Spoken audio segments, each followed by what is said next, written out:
여기 예배당 채플식이고요. 그 옆에가 이제 만우 장공간 큰 건물 도서관까지 합치고 백석관 여기가 많은 기념관들이고 요쯤에 이우정 선생님 그 묘수가 지금 와 있습니다. 동작동 성남교회에 그 예전에 56년 7년까지 있었던 그 정문 돌입니다. 그걸 이쪽으로 옮겨왔고요. 그 만우 송창건 목사님이 6.25 때 납북을 당했었어요. 학교하고 교회를 지키다가. 그때 한국전쟁 일어나기 전에 마지막 하신 말씀이 자기 이제 죽으면 뼈를 교문 지나가는데 밑에 놔두고 그걸 다 밟게 하라고 그 요원을 남긴 걸 이렇게 동판으로 남긴 겁니다. 이 돌판으로. 그래서 여기 학생들이 입학하면 여기 처음에 한 번씩 지나가는 행사도 치우고 합니다. 여기 동자동에 있는 예전에 학교 모습이 있었는데 이쪽에 보면 여기 지금 이 돌입니다. 이 목상시 작품이고요. 장고대 아닌 장고대 거실을 이렇게 활자화 해가지고 조형물로 만든 시입니다.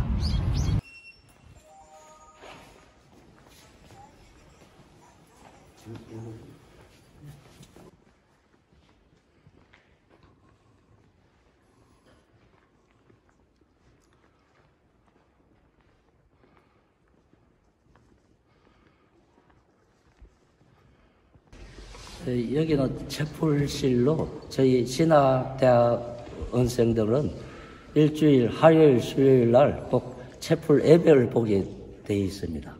여기서 전 교직원 포함해서 저희 학생들 전체 다 와가지고 여기서 매주 예배를 드립니다. 그걸 만약에 한 3번 정도 빠지면요 한 학기를 더 연장해서 다녀야 됩니다.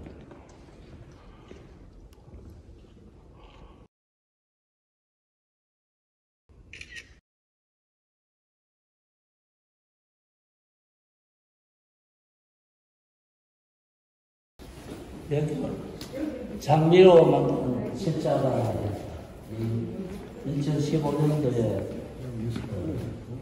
지원선거에서 기정했는데 원래 이 작품 이전에 이 뒤쪽에 그 십자가 있었어요.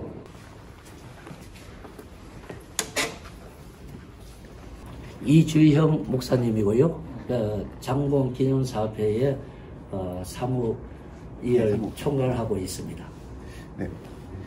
예. 저는 장공기념사업회 사무국장으로 작년 6월부터 이제 일을 하고 있고요.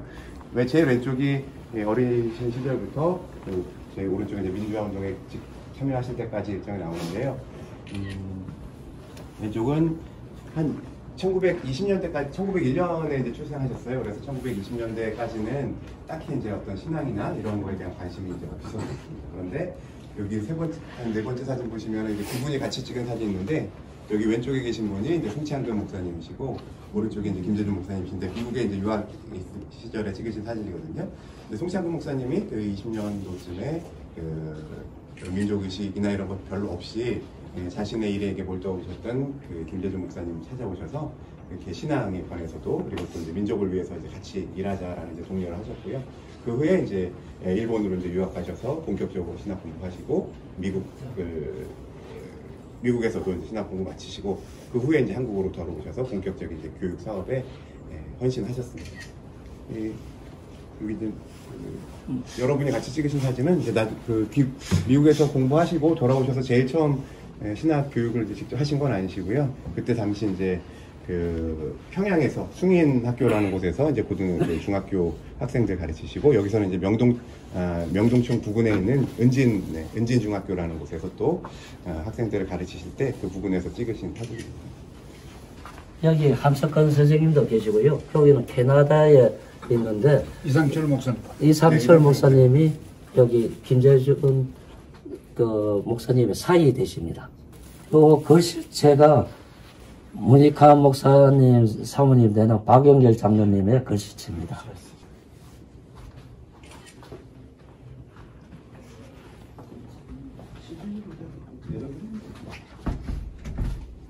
그 기독교 민주화 운동과 관련된 많은 인사들이 김재준 목사님을 스승으로 모시고 계시죠.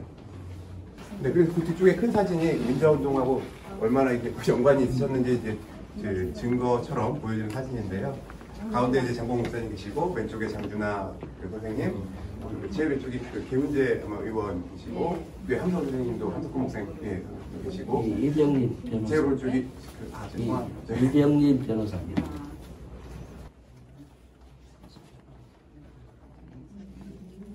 제가 어차피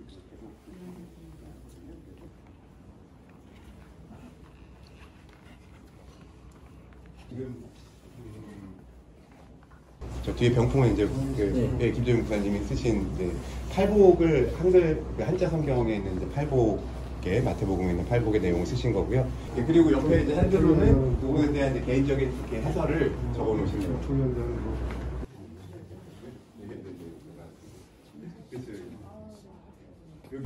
여기 올라온 거는 이 자리가 옥상에 올라오면 이렇게 사방에 보면 북한산, 도봉산, 수락산 이렇게 한눈에 보이는 것처럼. 여기가 만우 송창건 전시실인데요. 원래 한진에는 만우와 장동 이 두 개 기둥으로 이렇게 학교에 이념적인 모태를 다 이 두 분이 설립하고 기초를 다 닦았습니다.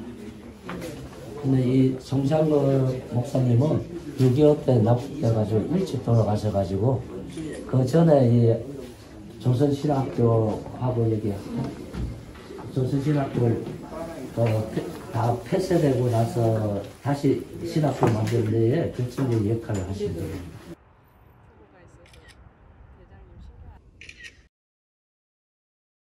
여기는 노석 김대현 장로님 저 인사동에 가면 성동교회하고 있습니다. 거기서 처음에 이렇게 한신대가 시작했거든요. 이 장로님이 그 1939년도에 미아 25만 달을 기부하면서부터 이 조선신학교가 설립되어 온 겁니다.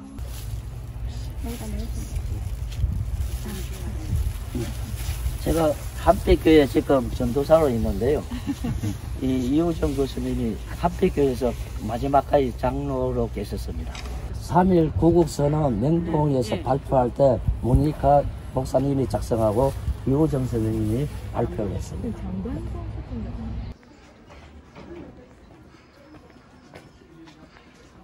여기 내임은 4.1 공동성명 했던 걸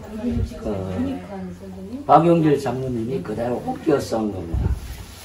1970년부터 이제 8분의 가족분들과 이 집에 사셨습니다. 그래서 여기는 이 공간은 너른마당이라고 불리우는 저기에 신영복 선생님 글씨가 붙여져 있는데요.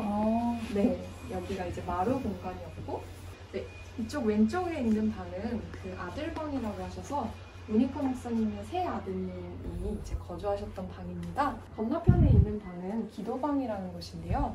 여기에서는 이제 문익환 목사님의 어머니 아버지이신 윤재림 목사님과 김식묵 권사님께서 연락을 하셨고, 그 구약 성서를 번역을 하셨는데 우선 성서 번역 작업을 하시거나 또 시를 쓰시는 공간으로 활용을 하셨습니다. 그리고 안쪽에 들어가시면 안방이 있는데요. 거기서 이제 문익환 목사님과 이제 평생 동지이시자 부인이셨던 박영길 장로님께서 사셨어요. 그래서 이 안은 이제 문익환 목사님이 94년에 별세하신 공간이기도 하고요. 여기 영원한 친구이자 장준하 선생 사진도 있고요. 저분이 사생계 책 전집도 이렇게 다 있습니다. 하나, 둘, 셋. 여기 성북교회 담임 목사라고 계시는 육승종 목사님 있습니다.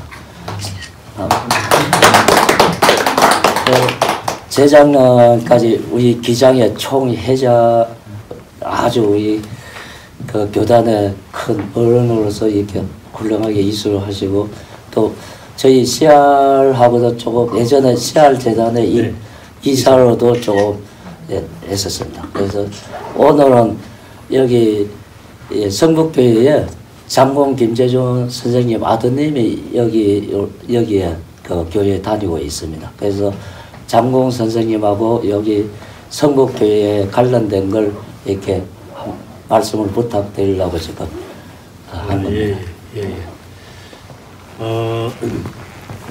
우리 성북교회는 그 1963년도에 그 한신대학교, 한국신학대학교 당시 교수셨던 전경현 목사님, 또 박봉랑 목사님, 또 이우정 교수님 이런 분들이 이제 초기 멤버인데 그때 장공 김재준 목사님이 한신대학교 원래 학장을 하시다가 이제 박정희 정권이 5.16을 하면서 이제 학교를 좀 길들이기 위해서 60세까지만 해라.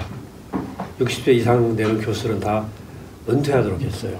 보직도 받지 못하게 해서 장공이 60세가 되던 해에 장공 김 목사님께서 학교를 그만두셨어요.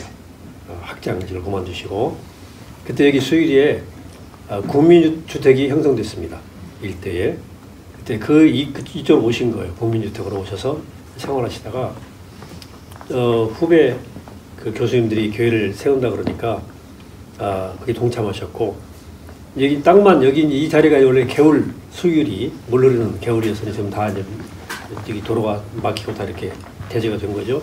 근데 이 근처에다가 이제 두 분 그 선생님들 내외분들이 기도를 했고 여기서 교회를 시작하겠습니다라고 기도를 드렸고 근데 예배처소가 없었어요.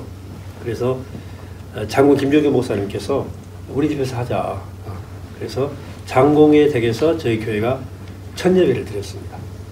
그래서 그때 초창기 멤버들은 신학자들 그리고 장공의 가족들 그리고 뭐 사위 딸 또 아들 이렇게 하고 그다음에 이제 신학자들하고 이 동네 수익 사람들 몇몇이 교회를 시작했고 교회 출발할 때 우리 장공 김재준 목사님께서 우리 교회 울타리가 되어주시고 또 예배 처소를 제공해 주시고 또 후배 교수님들의 목회를 잘 지근해 도왔던 그런 기억이 있는 그런 교회입니다.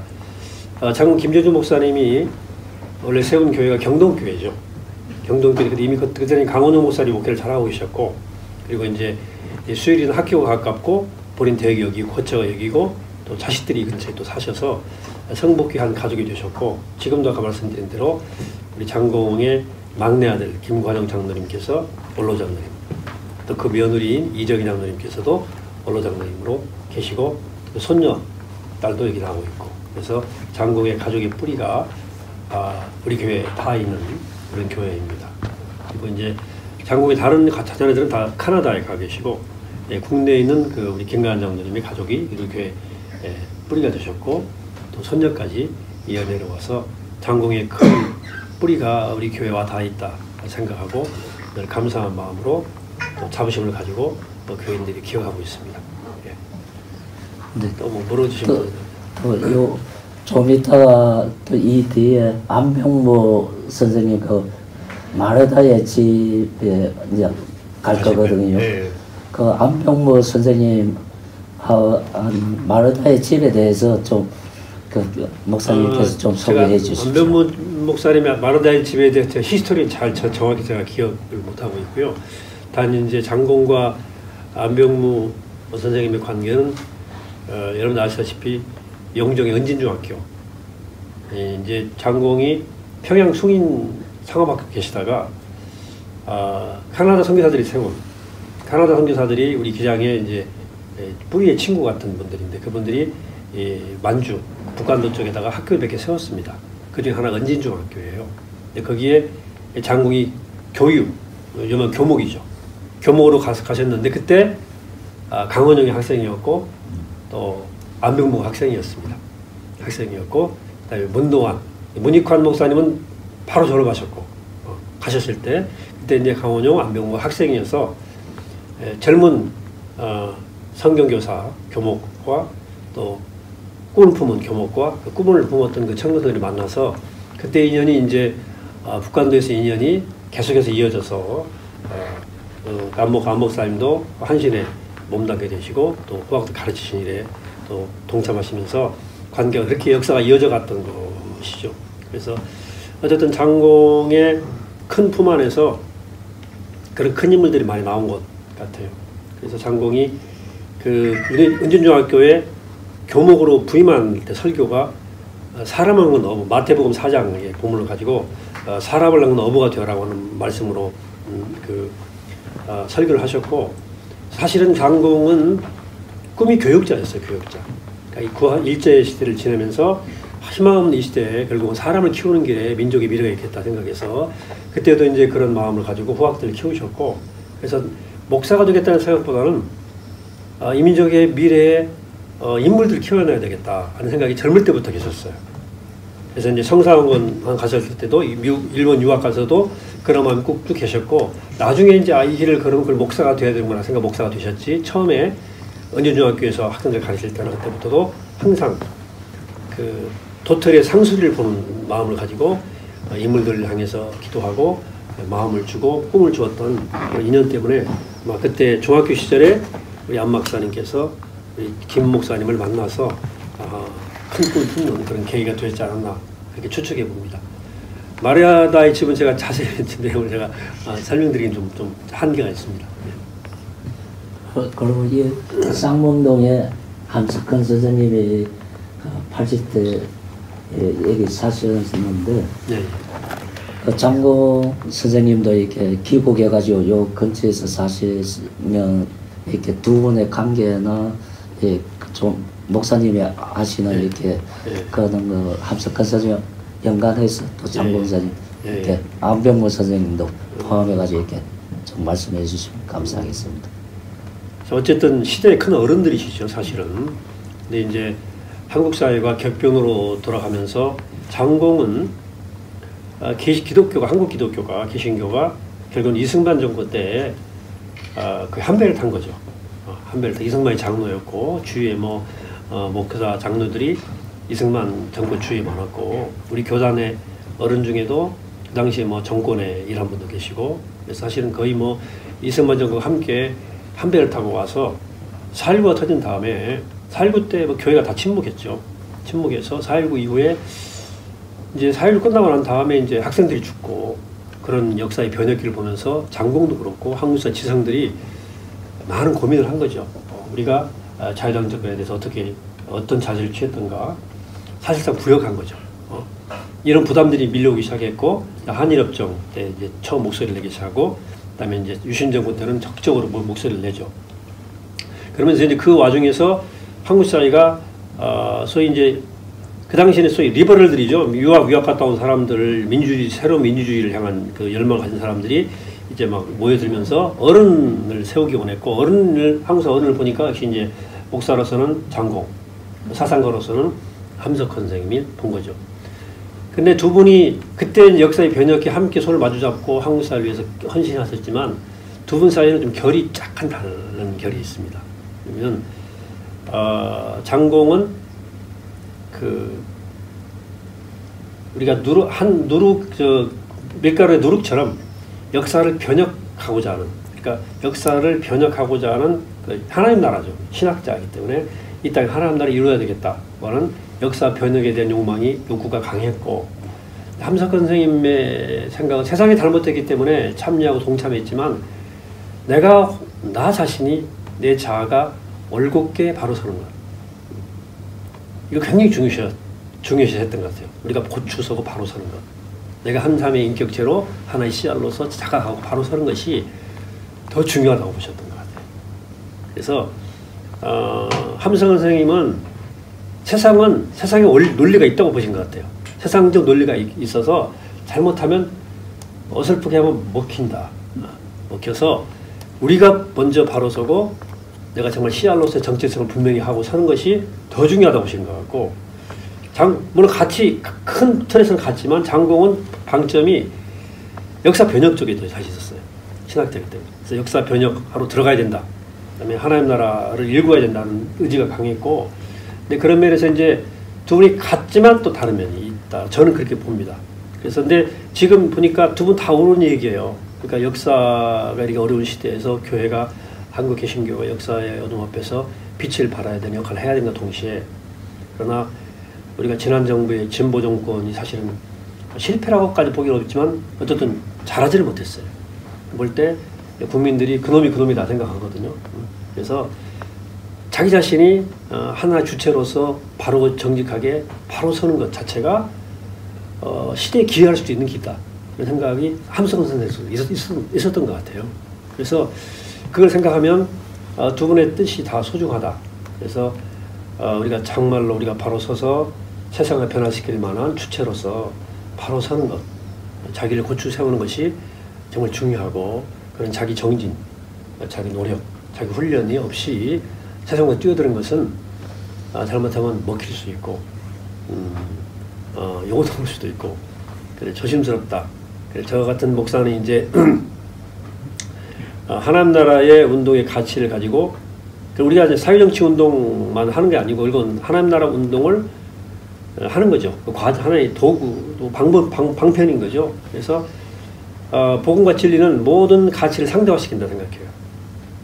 그래서 하나님 나라의 가치로 그것이 정권이든 사법부든 뭐 경제계든 뭐 그것이 언론계든 모든 가치를 상대화시키는 지점을 가지고 세상을 대해야 되겠다.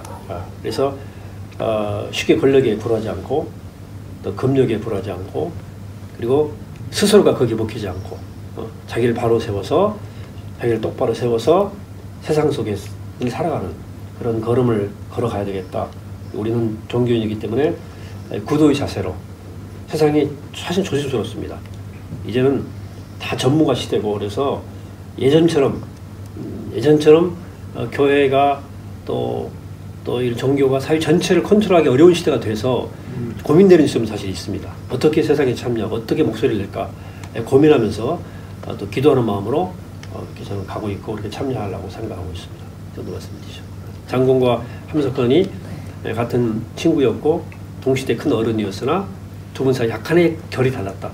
이게 제 생각입니다. 네, 마지막으로 지금 정강훈 목사가 이렇게 또 사회적으로 발언하는 게 있는데, 우리 기장과 한신인이 가야 할 길과 거기에 좀 비판할 점이나 기독교인들의 올바른 자세 같은 걸 한번 한신이나 기장 입장에서 한번 말씀해 주십시오. 네.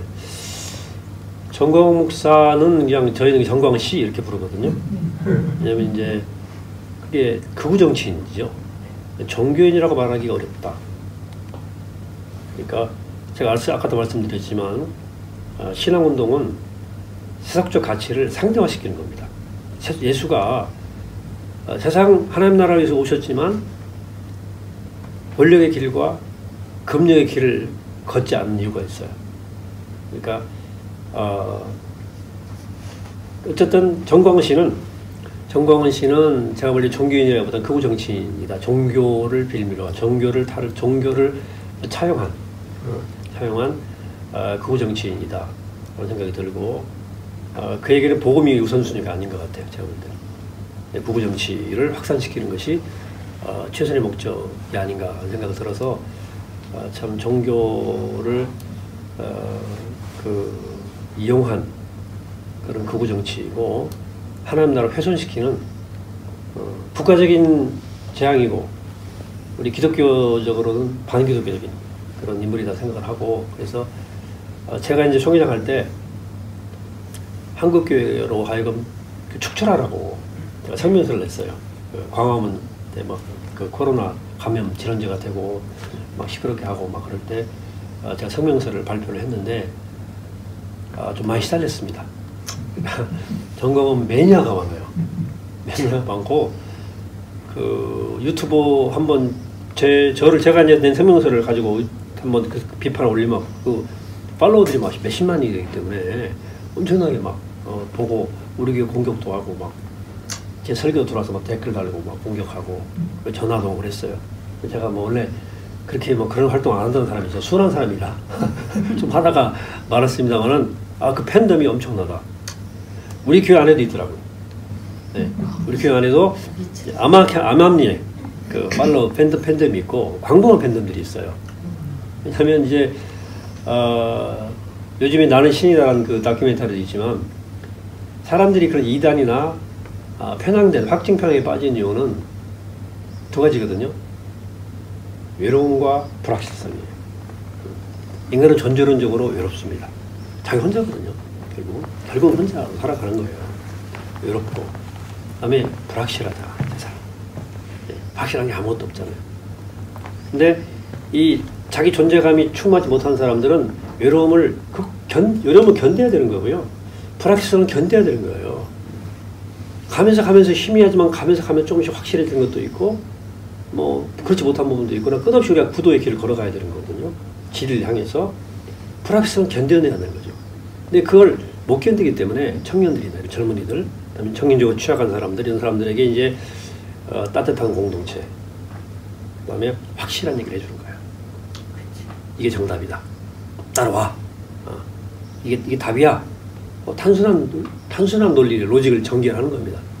인문학 성찰이 없는 사람들은, 외롭고 힘든 사람들은 그런 걸 제시하면서 따뜻하게 다가오고, 내 존재론적인 외로움을 달래주고, 그 다음에 확실한 얘기를 하니까, 불확실한 얘기 하지 않아요. 확실한 얘기, 확실하게 말합니다.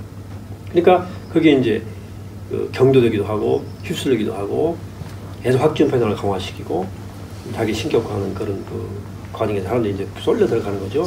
광풍이죠. 광기죠. 광풍이고. 근데 이게 한국 사회가 급격히 산업화돼서 그런지 뭐 학력도 높고 그런데도 불구하고 종교가 참 중요한 게 사람들의 외로움과 그 존재론의 불확실성을 뚫고 파고 들어가니까 다 넘어가는 거예요. 넘어가고 생각할 힘이 우리 함성이 생각하는 힘이 있어야 한다고 하는 생각할 힘이 없는 거죠. 그래서 멀쩡한 사람들이 넘어갑니다. 멀쩡한 사람이 넘어가고 정광훈 현상, 정광훈을 따르는 사람들을 볼 때 멀쩡한 사람들이에요. 순진한 사람들이고 프레임을 씌우는 거죠. 어떤 의미에서는 이제 그런 면으로는 아주 머리가 좋은 사람들이죠. 머리가 좋은 사람들. 지금 한국 사회도 머리 좋은 인간들이 다 지금 휘어잡고 끌고 가거든요. 저희 검찰공화국이 도하고 있고. 그래서 이 사회를 그렇게 안 좋은 영향을 주고 하는 사람들이 다 보면 제가 보면 일종의 종교 선제들이에요. 사람들이 그런 약점을 뚫고 들어가서 자기의 욕망을 가지고 활용하는 아주 잘못된 것이다 하는 생각이 많이 들고, 그래서 우리 기장도 이제 물론 이제 전투적으로 이제 그 정광훈을 대항해 싸우는 것도 방법이지만 궁극적으로는 교인들이나 이 사람들로 하여금 아까 말한 외로움을 견딜 수 있는 공동체를 만들어야 된다. 그 다음에 불확실성을 견디게 해줘야 된다. 공부해야 되는 거예요. 성경 공부, 인문학 공부, 종교 공부, 이런 이제 사상을 공부하고 사람들이 이 생각의 힘이 견고해져야 됩니다. 통찰력이 생겨야 되고, 그래서 그런 것들을 교육과 계몽이죠. 그러니까 이 교회라는 시스템이, 종교라는 시스템이라는 게 예전부터 한국 사회에 영향을 줬던 것은 이게 시스템이 매주 모이는 시스템이잖아요. 건물이 있고 이런 많은 단체가 있지만 이렇게 매주일 모여서 같은 말씀을 듣고 배우고 교제하고 흩어지는 공동체가 드물어요. 여기서 한번 교회 들어오면 수십 년씩 같이 생활을 하는 거거든요. 그 공동체들이 제대로 사람들에게 가르쳐야 된다. 바르게 계몽하고 바르게 얘기하고, 그래서 교회들이 우리가 정말 제대로 된 그 교인들을 길러내기 위해서 조금 더 노력하고 애를 써야 된다는 생각을 가지고 이제 그런 노력을 해야 될 것 같고요. 이제 어쨌든 뭐 아까 말한 정광훈 목사에 대해서는 저희들이 그렇게 한국교회로 하여금 한국교회가 그걸 묵인하고 방조했다. 정광훈을 책임을 지고 한국 시민사회에 이렇게 교회가 욕을 얻어먹는데 한국교회 좀 해서 좀 한국교회 이런 거 축출해야 된다. 라는 얘기를 했는데도 불구하고 한국교회 자체가 그 프레임 틀에 갇혀 있어요. 갇혀 있어서, 이제 참 가슴 아픈 거죠. 한국교회만이 아닙니다. 한국 사회가 일종의 정신적 내전 상태예요. 제가 볼 때. 내전 상태라고 저는 보고 있거든요. 그러니까 분단 때문에 그런 거죠. 그러니까 분단이 원죄죠, 사실은. 그래서 저도 사실은 고민하는 거죠. 정광훈을 제가 공격하고 맞서고 하다 뭐 하기도 했지만 이게 이제 우리가 분단을 극복해야 되는데 70년을 헤어져 살던 저 다른 체제를 우리가 끌어안고 화해하고 사랑으로 가야 되는데 70년을 같은 체제에서 살아온 남한 안에서 이런 내전 상태를 가지고 어떻게 통일을 갈 것인가. 에 대한 이제 성찰이 있는 거예요. 고민이 많습니다. 저도 우리 교인들 볼 때마다 교인들께도 벌써 뭐 촛불 때도 아버지와 아들이 촛불 터지니까 아버지는 이제 태국이고 아들은 촛불이에요. 그러니까 아버지는 둘이 같이 예배 드리다가 그 다음부터 아버지는 2층에서 아들은 3층에서 따로 드리는 거거든요. 그러니까 이제 또 가족이 헤어지지는 못하고 그렇게 하고 있는 거여서 좀 이걸 이 남남 갈등을 넘어서지 못하고 남북 평화로 갈 수 있을까 하는 생각을 고민합니다. 이 정치적 내전 상태에 빠져 있다. 이걸 정치의를 더 가속화시키고 정치의를 더 이 프레임을 더 가속화시키고 있다. 선거 때만 되면 다시 지역 감정 나오고 이제 이 진영 논리가 나와서 참 조심스러운 세대를 하고 있습니다. 가슴 아픈 세대를 하고 있고 그래서 이제는 너와 내가 왜 다른가 내에서 서로 성찰하고 그리고 누군가 브릿지를 놔야 된다. 이 내전 상태 브릿지를 놔야 되고 그런 의미에서는 이제 완충지를 많이 만들어야 된다. 어차피 극우는 극우적인 행태를 가진 그 사람들 대화는 안 돼요. 대화는 안 되고 그래서 나중에 이제 뭐 그런 그 균열이 되면 편한 척 사실 있어야 되거든요. 그게 뭐 언제 영원히 가겠습니까? 뭐 세상도 변하고 나이 들고 뭐 그러니까 또 그 사람도 한계치가 있을 거고 그래서 중간지대를 많이 만들어서 편한 척을 만들어 놓고 이런 내전 상태를 좀 극복할 수 있는 길이 없을까라는 고민. 저는 요즘 그런 데 고민이 많이 가 있고 뭐 정광원 씨 같은 사람들이 효능감이 지금도 있는 거, 뭐 이만희도 뭐 신천지도 뭐 저렇게 뭐 살아 날뛰는데 그런 이단 같은 인간의 확증 편향을 주고 인간의 외로움과 존재론의 한계를 뚫고 들어가서 자기 욕망을 꿈꾸는 사람들을 어떻게 할 것인가는 우리의 한국교회 그 고민이고 더 거민들 불구하고 이제 한국교회 내부도 크게 다르지는 않다 본질적으로. 그게 이제 고민이 크게 다르지는 않다. 그래서 우리 스스로 깨어 있다고 생각을 하지만 더 깨어나야 되겠다 생각을 하고 이제 교인들도 좀 더 깨어나야 될 것 같고 그래서 그런 지속적인 지금도 어떤 의미에서는 지속적인 계몽이랄까, 지속적인 교육이랄까 이런 게 이제 다음 세대부터 그런 노력들이 우리가 더 좀 가열차게 좀 더 인내를 가지고 미래를 준비해야 되겠다는 생각을 가지고 그런 마음을 가지고 있습니다. 네. 감사합니다. 네, 말씀을 좀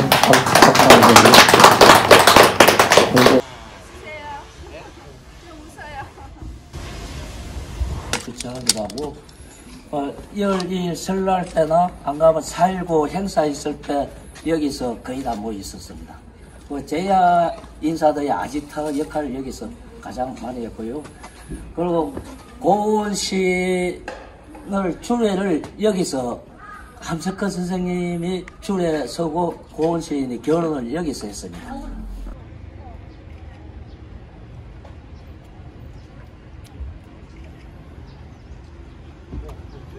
네, 감사합니다.